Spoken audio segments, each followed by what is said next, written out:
Ibihe byiza kuri mwe mwese mukomeje gukurikirana amakuru ya Baraka Voice Media TV. Muri aka kanya tuzanye amakuru akomeye cyane ari kuvugwa mu mujyi wa Kinshasa. Gisegeti yamaze kuba yavuga ngo singaruka uko byagenda kose, dore ko imyigaragambyo yakamejeje. Abaturage bari gutwika imodoka z'abandi baturage, bamwe bakaratwika imodoka za polisi, ndetse kandi polisi nayo iri kurasa mu baturage. Ndaje nkubwire bamwe mu bishwe, ndakubwira mu bamamaye, ndetse kandi ubwire n'abakomerekejwe muri iyi myigaragambyo yabereye Kinshasa. Si ibyo gusa kandi turaza no kuba twakugira ahitwa mu Minembwe, tukubwira uburyo Sukhoi 25 yarashe ku kigo cy'abanyeshuri bari mu bizame. Umwe mu banyeshuri arimo arataka rwose ko igufwa ry'akaboko ryaba ryacitsemo kabiri. Si ibyo gusa kandi turaza no kuba twajya inyakinama ku ishuri rikuru rya gisirikare rya RDF riherereye hariya n'ubundi mu gihugu cy'u Rwanda. Tukubwire umukuru w'igihugu cy'u Rwanda yagiyeyo atanga impanuro eshatu, yaje tuzigarukeho. Ni impanuro yahaga abasirikare bakuru, ariko byumvikana ko n'abasivile bakabaye babyohereza cyangwa se zibareba. Ndaje tubigarukeho n'ubundi muri iki kiganiro muri rusange. Muri aka kanya rero ndaje tugana ku musozo, turakubwira amagambo ya Fande Rugabo nawe washimangiye kuri bya bitero nababwiye by'iminembwe. Ubwo rero niba ukunda amakuru yacu nyabona ntiwibagirwe gukora like aka kanya ubu mbivuga. Reba munsi y'ikiganiro ukore like niba ukunda amakuru yacu, nibigoye kandi ni ubuntu, nta kiguzi kindi bisaba. Iyo ukanze kurya like ubu dufashe kugira ngo ibiganiro byacu YouTube ibisunike bigere kure, bigere no ku bandi bantu batari babibonye. Njyewe rero turi kumwe mu kiganiro, nitwa Baraka, iyi mukurikiye ni Baraka Voice Media TV, aho turebera hamwe amakuru ari kugenda avugwa mu rugamba, muri politike na diplomasi mu karere, ndetse kandi tukanarebera hamwe n'ibiri kuvugwa hirya no hino ku isi. Gusa muri aka kanya reka duhere Kinshasa, tukubwire imyigaragambyo yamaze kuba yahindura isura mu buryo bukomeye cyane, ndetse kandi bamwe mu bahamagaje imyigaragambyo barimo Martin Fayulu yamaze kuba yaraswa isasu ry'umutwe. Byose nibyo tugiye kuba twarebera hamwe muri aka kanya twihuse cyane, mu buryo bukomeye cyane, tunarebera hamwe impamvu Gisegeti yatinye kugaruka mu gihugu muri rusange bitewe n'imyigaragambyo iri kubera mu mujyi wa Kinshasa. Muri rusange, muri make, iyi myigaragambyo yateguwe n'ihuriro ry'amashyaka ryitwa 64, cyangwa se ryateguwe n'ubundi iri huriro ryitwa 64. Ni ihuriro ry'amashyaka ririmo abanyepolitike bazwi cyane bakomeye mu gihugu cya Repubulika Iharanira Demokarasi ya Kongo, babandi Gisegeti yumva amazina yabo agahungabana. Barimo Martin Fayulu, uyu yamaze no kuraswa. Barimo kandi na Deris Sanga, barimo Moise Katumbi, uyu nguyu ntari mu gihugu ariko akorana n'abatavuga rumwe n'ubutegetsi n'ubundi, kandi arumvuka cyane mu gihugu. Muri rusange harimo na Matata Mponyo, ndetse kandi harimo na Kapendi, hakabamo n'uwitwa ni benshi bari muri iri huriro. Ndabona ari abo ngabo bazwi cyane cyangwa se bakunda kugarukwaho, ariko si bo bonyine. Na Kabila twabonye ko asa n'ashyigikiye ibikorwa byabo byo kurwanya umuntu ushaka gukuraho itegeko nshinga. Wenda niwe nari ngiye kuvuga, ariko reka tube tumushyizeho ku ruhande, turamwibikiye. Ubwo nawe tubushobora kumugarukaho mu yandi makuru. Gusa mu byo twari twateguye ko twaganiraho we ntarimo, turaza kumucengezamo gake cyane, ubundi twigarukire muri iki kiganiro muri rusange. Abangaba rero bateguye imyigaragambyo, baravuga bati iri huriro ikintu rigamije kurinda itegeko nshinga kugira ngo ridahinduka itegeko nshinga ry'igihugu cyacu cya Repubulika Iharanira Demokarasi ya Kongo, kugira ngo ritazahinduka uko byagenda kose. Bose ntibavuga rumwe n'ubutegetsi, gusa bafite amashyaka atandukanye bagiye baturukamo, bahita bishyira mu iri huriro n'ubundi. Iri huriro ryitwa 64, iri ngiri rwose rihuriyemo amashyaka menshi n'ubundi y'abatavuga rumwe n'ubutegetsi. Ni ibiki byamaze kuba byaberayo rero? Umwe nababwiye mu ntangiriro uwo bita Martin Fayulu, uyu nguyu rwose niwe wagiye uhamagaza imyigaragambyo, yatangaje amatariki kuri 3 yarabivuze barigaragambya, ariko bitakaze cyane leta cyangwa se polisi ibasha kubahosha. Yari yavuze ko uyu munsi nabwo bigaragambya, gusa baje kubyubahiriza, binahuza no kuba Perezida Gisegeti atari hanze, atari mu gihugu imbere cya Repubulika Iharanira Demokarasi ya Kongo, aho yari yagiye mu Misiri mu ruzinduko rw'akazi. Abaturage noneho basaze, bari kuvuga ngo icyaduha Gisegeti tukibonanira, tukamubaza impamvu ashaka guhindura itegeko nshinga ry'igihugu cyacu. Ubundi itegeko nshinga ni ikintu ntakorwaho. Ni mu gihe Joseph Kabila Kabanga, uyu nguyu wahoze uyobora Repubulika Iharanira Demokarasi ya Kongo, yigeze guca amarenga avuga ko ubwo itegeko nshinga rizahindurwa cyangwa se rizahindurwa, Repubulika Iharanira Demokarasi ya Kongo itazagoma kungana uko yanganaga, ahubwo izahita icikagurikamo ibice, ibintara zimwe na zimwe zigende zigenga. ari nabyo byateye uburakari abaturage b'i Kinshasa bavuga bati ntidushaka igihugu cyacu gicikamo kabiri bikozwe na Gisegeti kubera gushaka kugondera ubutegetsi. Mbibutse ko impamvu ashaka guhindura itegeko nshinga bubi na bwiza nuko uyu Gisegeti aba yari abibashije kurihindura bikamukundira, ikintu cyahita kibaho rwose, yabasha kongera kubona amahirwe yo kwegukana umwanya w'umukuru w'igihugu mu matora ateganyijwe mu gihe kiri imbere. Ubwo rero abari kumurwanya birumvikana abatavuga rumwe n'ubutegetsi, nabo kuba bamurwanya nibakundira biramubuza Gisegeti umwanzi wabo gutsindira umwanya wo kuyobora iki gihugu cya Repubulika Iharanira Demokarasi ya Kongo. Ubwo rero ni iki biri kubera muri ibyo bice muri rusange, uretse kuba hatwiswe amazu, amamodoka, hagatwikwa amamoto, hagatwikwa ibipine mu muhanda, ati nta ngendo zikorwa, urubyiruko ruri kwigaragambya nuko ruri kuvuga ruti Gisegeti agishaka guhindura itegeko nshinga rwose ntirirema uko byagenda kose, niko mu myigaragambyo bari kugenda bavuga muri rusange. Ubwo rero inyuma y'ibyo byose, nyuma y'uko Martin Fayulu arashwe ndetse kandi nk'uko bibabwiye ari umwe mu bantu yarashwe isasu ry'umutwe, araswa n'igipolisi kiri kurwanya abigaragambya. Hari n'abari kuvuga ko ryaba itegeko ryatanzwe na Gisegeti ubwe nubwo ari mu Misiri, yabatanze itegeko ngo Martin Fayulu araswe, kubera ko n'ikimenyimenya bari kuvuga ibi ngibi bari kubishingira ku kuba Martin Fayulu ngo mu gitondo cya kare rwose abashinzwe umutekano bari bazirikiwe barahazenguruka kubera ko yari yatangaje ko uyu munsi ari imyigaragambyo kugira ngo adasohoka ngo ajye kwagiserera iyo myigaragambyo. Martin Fayulu nawe ngo byasaga nkaho yari yabimenye, arangije ajya kurara hanze yiwe. Nyuma yo kuharara abacunga umutekano bamaze kuhagera bazenguruka baravuga ati ntabwo ari usohokeye, bamwe batanga hepfo abandi ruguru, abandi bajya kuri parking y'imodoka baravuga ati nta hantu ducikira uko byagenda kose, ati kereka naca munsi y'ubutaka gatungukira ahantu kure. Ubwo rero Martin Fayulu ntabwo yaje kuhagaragara, ahubwo baje no gutungurwa no kumubona mu kivunge cy'abigaragambya, ariko bashobora kuba bahawe amategeko y'uko bagomba kumurasa kubera ko bamurashe birumvikana yarashe umutwe. Amafoto nabonye cyangwa se amashusho nabonye agaragaza yuzuye ibikomere cyangwa se amaraso mu isura hose utapfa kumenya uyu mugabo ngo ni Martin Fayulu. Bisa naho uwatanze itegeko ryo kumurasa yari yababwiye kumwica, bakaba barashe umutwe n'ubwo wenda kugeza ubu ngubu nta makuru arasohoka avuga ko yapfuye, gusa nasohotse twayababwira, gusa birumvikana ko yamaze kuba yaraswa n'isasu rya nyaryo atari bya bindi by'ibyuka bijyana mu maso, biriya ntabwo bivugusha amaraso, ahubwo ikintu yarashwe ni isasu rya nyaryo. Uyu mugabo rwose ubu tuvugana ari mu ivuriro muri rusange. Hari witwa Delice Sanga, uyu nawe yamaze kuba yaraswa isasu ry'ukuguru rwose, ikirenge ngo bamaze kuba bagihamya. Aba ni abahungu ba Gisegeti, abapolisi n'abasirikare boherejwe mu bikorwa byo kurwanya abigaragambya basaba ko itegeko nshinga ritahinduka. Uyu nawe ari mu banyepolitike bazwi cyane muri kiriya gihugu cya Repubulika Iharanira Demokarasi ya Kongo, ndetse kandi nawe urumva ko byamaze kuba byamugiraho ingaruka zikomeye cyane muri uku kuraswa. Si ibyo gusa kandi hari na bamwe mu baturage barashwe, hari imirambo imwe yagiye igaragara gusa. RTNC televiziyo y'igihugu cya Repubulika Iharanira Demokarasi ya Kongo ntabwo biratangaza imibare y'imirambo yaba yazize imyigaragambyo yo kwamagana ko Gisegeti yahindura itegeko nshinga, gusa ngo hari n'abaturage benshi bakomeretse. Ibi bihurira rero nuko ba Gisegeti yamaze kuba yahunga igihugu atagishaka kukigarukamo, nyuma y'uko imyigaragambyo yongeje umuriro Gisegeti bigahuza n'uko yari yamaze kwigira mu gihugu cya Misiri cyangwa se cya Egiputi.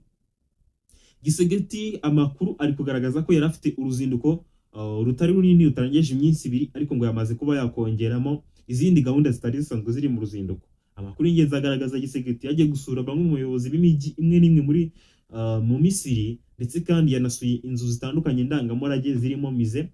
Mu gihe igihugu cye kirimo akaduruvayo imyigaragambyo, yahisemo gushaka impamvu zituma atakigarukamo. Abigaragambya nabo bigaragambya bavuga ati ntuongere kudukandagirira ahangaha, ntutugarukire mu gihugu rwose, wowe uri umwanzi wacyo ushaka ko gicikamo kabiri. Ni mu gihe Gisegeti nawe avuga ati ahangaha ndi ntacyo ndi kuba, ndahaguma uko byagenda kose, mubanze mugundagurane n'ibizamara guhosha we naribwo nzagaruka. Gisegeti nawe ahari mu Misiri wenda ruko nguko ari kugenda yibaza, nyuma yuko ibintu byakomeje kugenda bihindura isura mu buryo bukomeye cyane. Si ibyo gusa kandi twihuse n'andi makuru, His Excellency Paul Kagame wagiye mu ishuri rikuru rya gisirikare i Nyakinama ahangani mu karere ka Musanze, yatanze message nyinshi ariko harimo 3 zumvikanye cyane. Nawe yamentioninzeho akavuga ati hari ibintu 3 mugomba kwitondera ibi bintu namaze kuba nabyumva, ndavuga nti ibi bintu ntabwo bireba abasirikare gusa, ahubwo bireba n'abasivile bose bakunda igihugu. Muri rusange rero, mbere gato yuko tubivugaho, reka mbanze nkubwire ko umunyeshuri wabaye uwa mbere kurusha abandi mu myitozo cyangwa se mu by'amahugurwa bahawe mu bya gisirikare mu kuyobora abasirikare, ni umunyarwanda. Ni mu gihe hari harimo n'abandi banyeshuri b'ibihugu by'inshuti z'u Rwanda, abanyeshuri baturuka muri Uganda. Mu gihe cyashize uwari wabaye uwa mbere yari umunya-Uganda. Ubwo rero urumva ko uyu munsi kuba umunyarwanda ari wabaye uwa mbere ni ishema ku gihugu cy'u Rwanda, ni iby'agaciro gakomeye cyane, nabyo ntitwari kureka kubibabwira. Ariko muri rusange ibintu impanuro eshatu yatanze, iya mbere ni ubutwari. Ati mukagira ubutwari mu byo mukora byose, mukabikora mubikunze, mwitanga mutizigama, kubera ko ubu bushobozi RDF ifite ntabwo ari ubushobozi bwubatswe umunsi umwe, ni ubushobozi cyangwa se ni ubutwari bw'abatubanjirije kuva mu myaka ya kera cyane. Ubwo rero mugomba kugira ubutwari. Iyo ni impanuro ya mbere. Iya kabiri, yababwiye ko bagomba kugira ubushishozi mu gufata ibyemezo mu byo bakora byose. Aravuga ati umurimo wo kuyobora ni umurimo utoroshye. Iyo ufashe ibyemezo byo guhubuka utashishoje bigira ingaruka zikomeye cyane, ndetse kandi nanone iyo utinze cyangwa se ukererewe bikabije gufata icyemezo nabyo bigira ingaruka zikomeye cyane. Aravuga ati mugomba gushishoza mu byo mukora byose, by'umwihariko ibijyanye no gufata ibyemezo. Aba ni abasirikare, birumvikana ibyemezo bafata ni iby'intambara, kugarura amahoro, ibintu nk'ibyo ngibyo by'umutekano. Yababwiye ngo mujye mugira ubushishozi. Yabahaye impanuro nyine nk'umuntu w'umubyeyi wabo. Muri rusange mu gisirikare habamo akantu ko kubahana hashingiwe ku maranka ndetse n'imyaka y'ubukure na nimero matricule cyangwa se igihe umaze mu gisirikare. Birumvikana ko yari kubahanura. Ubundi umuyobozi wawe mu gisirikare ubusanzwe aba ari nk'umubyeyi wawe, aguha impanuro zuje urukundo ndetse kandi nawe ukamwumvira, bisa naho uri umwana we iyo akuruta. Muri rusange haba mu maranka, mu myaka y'ubukure, nimero matricule cyangwa se igihe winjiriye mu gisirikare, uba ugomba kumwubaha. Ariko si mu gisirikare gusa bigomba kurangirira, no mu gisivile umuntu ukuruta uba ugomba kumwubaha. N'abizera ibya Bibiliya, hari aho Bibiliya ikavuga ngo abo kubaha mu bubahe. Muri rusange birumvikana ko niko ibintu biba bigomba kugenda uko byagenda kose. Ikintu cya gatatu yababwiye cyo kwitondera muri rusange, yababwiye ngo mugomba kumenya cyangwa se kugira intego isobanutse, apana bya bintu byo kurwana by'amafuti cyangwa se gukora ibintu bidafite icyerekezo. Yababwiye ngo mujye mugira intego isobanutse.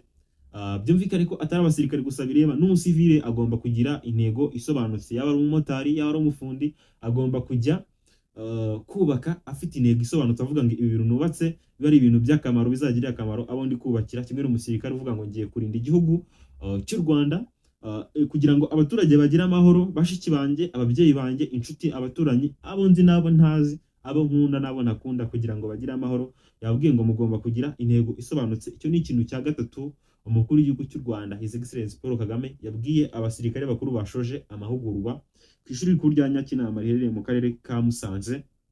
Muri rusange twese cyane rero n'andi makuru ari kuvuga mu Minembwe. Mu Minembwe ari kuvugwa ko Sukhoi 25 yaje ku buryo butunguranye.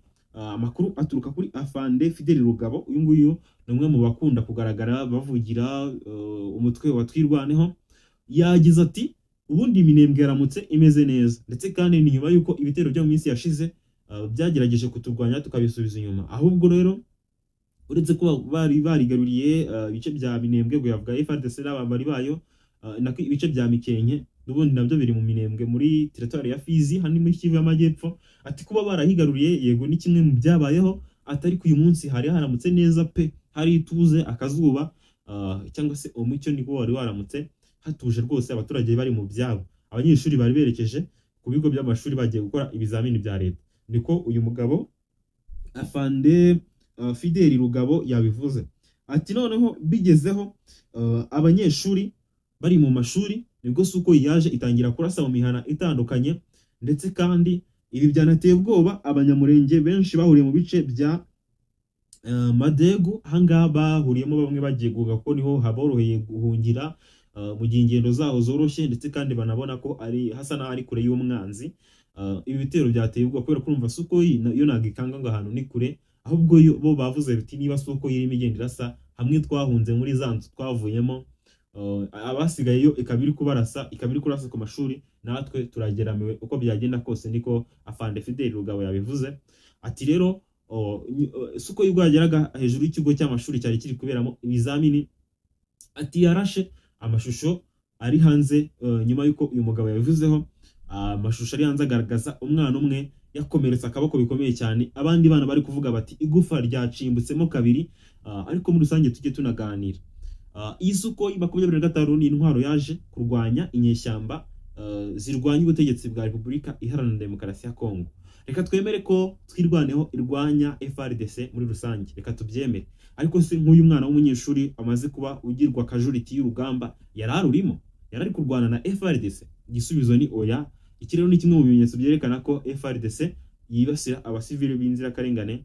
Wa muryango ngo Human Rights Watch izi kwibasira u Rwanda gusa na 23 ntabwo wapfa kubona. N'ubu ngubu nimuza kureba neza muraza gusanga Human Rights Watch, umuryango uvuga ko urinda cyangwa se urengera ikiremwa muntu, uburenganzira bw'ikiremwa muntu, muraza gusanga udasohora itangazo wamagana FARDC ko yakoresheje suko yimukurasa.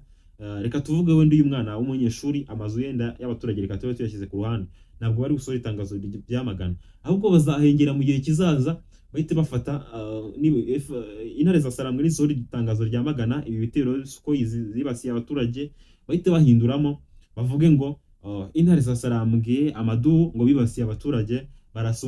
Uzasanga mu itangazo rizaza bazavuga ngo hari umwana wacitse akaboko abitewe n'ibitero bya twirwanaho na 23.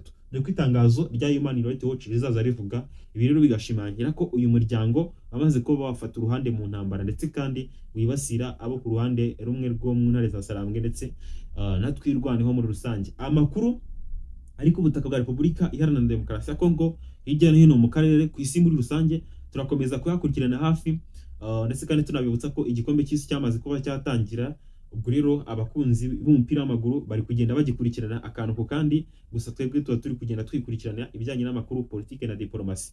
Munyemere rero nshimire byimazeyo babandi bakanze like, babandi abangaba nibo baterankunga bacu, nibo batuma tugera kuri byose, ndetse kandi abantu bakoze subscribe ni byiza cyane. Nawe niba utarayikora ukibona ijambo subscribe cyangwa sabone munsi y'ikiganiro kimara kumva unyuzwe n'amakuru, yikandeho, ntacyo bitwaye, nta kiguzi bisaba. Hanyuma numara kuyikanda subscribe uhita ufungura n'akazogera gahita kaza kugira ngo ujye uhora umwe mu bambere bagerwaho n'amakuru yacu. Ngewe rero nitwa Baraka, munyemerere mbashimire, dusubikire ahangaha turasubira mu kiganiro gikurikira aho tuba turebera hamwe andi makuru agezweho muri rusange. Mugire amahoro y'Imana.